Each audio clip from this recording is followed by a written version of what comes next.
औज़ुबिल्लाहिमिनश्शैतानिर्रजीम बिस्मिल्लाहिर्रहमानिर्रहीम। अस्सलाम वालेकुम माय यूट्यूब फैमिली, कैसे हैं आप सब? उम्मीद है कि सब खैर वाफिस से होंगे। आज मैं आपसे जो वीडियो शेयर करूंगी उसका टॉपिक है इस्म आज़म। इस्म आज़म से मुराद अल्लाह ताला का वो सफ़ाती या ज़ाती नाम है जिसे पढ़ने से अल्लाह ताला से खुसूसी ताल्लुक़ पैदा होता है, मार्फत के दरवाज़े खुलते हैं। अल्लाह ताला इस्म आज़म पढ़ने वालों को हर लिहाज से माला माल कर देता है। वह अपने रब से इस्म आज़म की बदौलत जो कुछ मांगता है सो पाता है। इस्म आज़म के सदक़े उसकी हर दुआ कबूल होती है। जिन लोगों को इस्म आज़म का राज हाथ आ जाता है वो इसके ख़ास बंदे बन जाते हैं। अल्लाह इन्हें दीनों दुनिया में इनाम याफ्ता बना देता है। गोया कि इस्म आज़म हर काम की कुंजी है, गुनागो फ्यूज़ व बरक़ात का हामिल है। अल्लाह का ज़ाती नाम और हर सिफ़ाती नाम इसकी एक ख़ास शान का मज़हर है। जो शख्स अल्लाह ताला को जिस शान यानी जिस सिफ़ाती नाम से पुकारता है, अल्लाह ताला अपनी उस शान के फ्यूज़ व बरक़ात से उसे नवाज देता है और अपनी इस ख़ास शान का राज इस पर खोल देता है।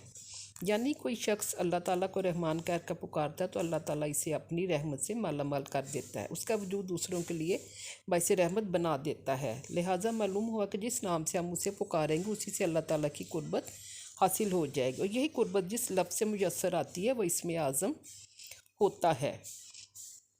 इस्म आज़म तलाश करने का एक आम सा असूल यह है कि जिस आयत या लफ्ज़ में अल्लाह ताला शान मबूदियत, शान रहमानियत, शान कौमियत, शान कुदरत, शान जलालियत, शान अलवियत, शान बदियत, शान लताफ़त का इजहार होता हो, वो लफ्ज़ या आयत इस्म आज़म होगी।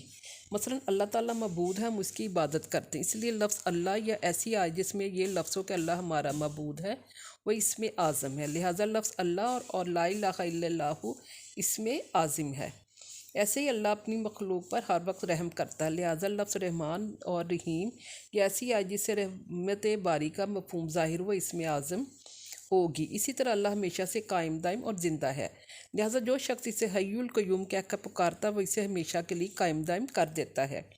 लिहाजा ये लफ्ज़ और ऐसी आयत जिससे कायम और हमेशा ज़िंदा रहने का मफ़हूम निकले वो इस्म आज़म होगी। इसी तरह इसकी एक शान ये है कि हर चीज़ का ख़जाना इसके पास है, यानी इसे किसी चीज़ की ज़रूरत नहीं, लिहाजा वो हर लिहाज से बेनियाज और माला माल है। यानी लफ्ज़ अल्लाह समद इस्म आज़म हुआ, इसलिए जो इसे अल्लाह समद यानी ये कहता है ये तो मेरा बेनियाज मबूद हो, इसे बेनियाज बंदा बना देता है। ऐसे ही लफ्ज़ या ज़ल जलाले वल इकराम, या लतीफ़ो, या कादिरो, या अलियो, या बदीओ इसमें आज़म है, क्योंकि इन अल्फाज में अल्लाह ताला की एक खुसूसी शान मुज़म्मिर है जो इन अल्फाज के पढ़ने से ज़ाहिर होती है। इस ज़ाब्ता की रोशनी में मंदरजा झैल आयात और अहादीस के अल्फाज का शुमार इस्म आज़म में होता है। इन अस्मा को कसरत से पढ़ने के बाद जो दुआ भी अल्लाह ताला के हुज़ूर पेश की जाएगी वो इंशाअल्लाह ताला कबूल होगी। एक हदीस के मुताबिक हज़रत जाबर रज़ी अल्लाह अन्हा से रवायत है कि रसूलुल्लाह सल्लल्लाहु अलैहि वसल्लम ने फरमाया, तमाम अज़कार से अफजल कलमा तैयबा है, ला इलाहा इल्लल्लाहु, अल्लाह के सिवा कोई मबूद नहीं। एक दूसरी हदीस के मुताबिक हज़रत साद रज़ी अल्लाह अन्हा से रवायत है, रसूलुल्लाह सल्लल्लाहु अलैहि वसल्लम ने फरमाया, हज़रत यूनुस अलैहिस्सलाम ने मछली के पेट में जो दुआ पढ़ी थी, लिहाजा जो मुसलमान किसी हाजत के वक्त इस दुआ को पढ़कर जो भी दुआ करता है वो कबूल होती है। ला इलाहा इल्ला अंता सुबहानक इन्नी कुन्तु मिनज़ ज़ालिमीन। तीसरी हदीस के मुताबिक हज़रत अस्मा बिन यज़ीद रज़ी अल्लाह अन्हा से रवायत है कि नबी करीम सल्लल्लाहु अलैहि वसल्लम ने फरमाया, अल्लाह ताला का इस्म आज़म इन दो आयतों में छुपा हुआ है, बिस्मिल्लाहिर्रहमानिर्रहीम व इलाहुकुम इलाहुम वाहिद, ला इलाहा इल्ला हुवा रहमानुर रहीम, अलिफ लाम मीम, अल्लाहु ला इलाहा इल्ला हु अल हय्युल क़य्यूम। 25 और 199। एक और हदीस के मुताबिक हज़रत बरीदा रज़ी अल्लाह अन्हा से रवायत है कि रसूल अकरम सल्लल्लाहु अलैहि वसल्लम ने एक शख्स को इन अल्फाज का विर्द करते हुए सुना तो आप सल्लल्लाहु अलैहि वसल्लम ने फरमाया, किस बंदे ने अल्लाह ताला का इस्म आज़म अख्तियार करके दुआ की, ये ऐसा इस्म आज़म है कि इसके ज़रिए जो दुआ मांगी जाती है अल्लाह कबूल फरमाता है। दुआ कुछ इस तरह है, अल्लाहुम्मा इन्नी अस्अलुका बिअन्नका अंतल्लाहु ला इलाहा इल्ला अंतल आखदुल सामदुल्लाज़ी लम यलिद वलम यूलद वलम यकुल लहु कुफुवन आहद। इसका तर्जुमा कुछ इस तरह है, अल्लाह मैं तुझसे इसलिए इल्तिजा करता हूँ कि बेशक तू अल्लाह है, तेरे सिवा कोई मबूद नहीं, तू अकेला है, बेनियाज है, ना तूने किसी को जना और ना तू किसी से जना गया, तेरा कोई हमसर नहीं।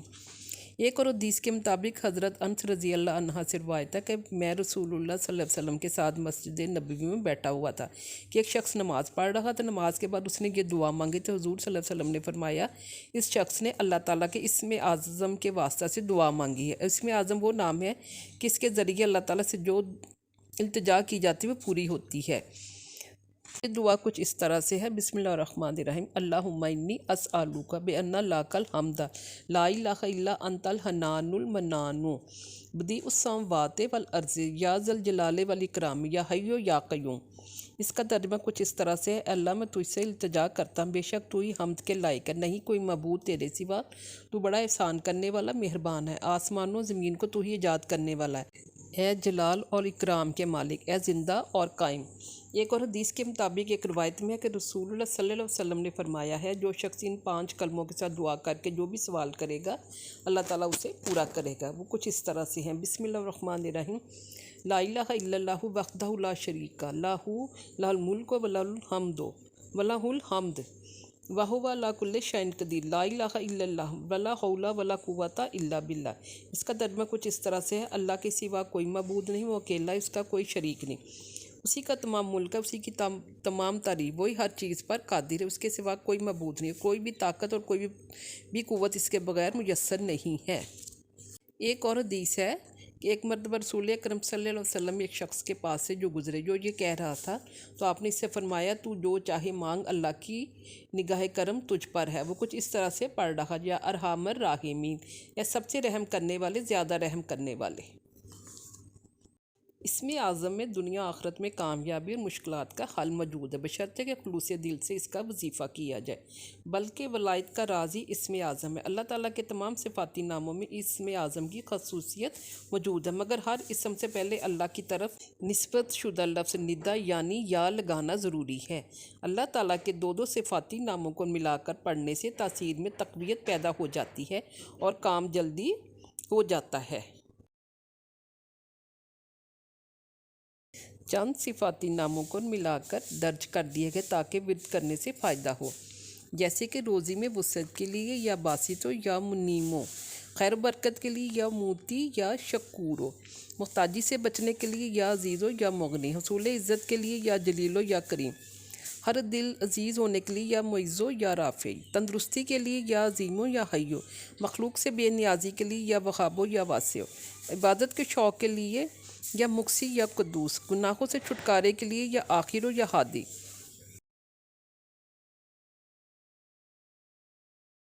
ظاہر و باطن کی صفائی کے لیے یا محامین ہو یا حسیب ہو، جان و مال کی حفاظت کے لیے یا مومن ہو یا نافع ہو، دشمن کو کچلنے کے لیے یا حافظ ہو یا قادر، لڑکیوں کی شادی کے لیے یا لطیف ہو یا حلیم، حصول اولاد کے لیے یا متکبر ہو یا واحد، اولاد نرینہ کے لیے یا بر ہو یا بدی ہو، بانجھ عورت کے لیے یا مصور ہو یا خالق، حفاظت حمل کے لیے یا مبدی ہو یا سلام، میاں بیوی میں محبت کے لیے یا ودود ہو یا کبیر، گم شدہ کے لیے یا جامع ہو یا معید، سے نجات کے لیے یا رحمان ہو یا سلام، جادو و سیب جنات سے تحفظ کے لیے یا حفیظ ہو یا رقیب، مکان دکان دفتر کی حفاظت کے لیے یا رزاق ہو یا حبیب، علم کی زیادتی کے لیے یا حکیم ہو یا باعث، دعا کی مقبولیت کے لیے یا سمیع ہو یا مجیب، خاتمہ بالخیر کے لیے یا مؤخر ہو یا آخر، عذاب قبر سے تحفظ کے لیے یا باری ہو یا وکیل، حشر کی گرمی سے بچنے کے لیے یا رحیم ہو یا کریم، شفاعت نصیب ہونے کے لیے یا حسیب ہو یا تواب، دخول جنت کے لیے یا عفو ہو یا رافع۔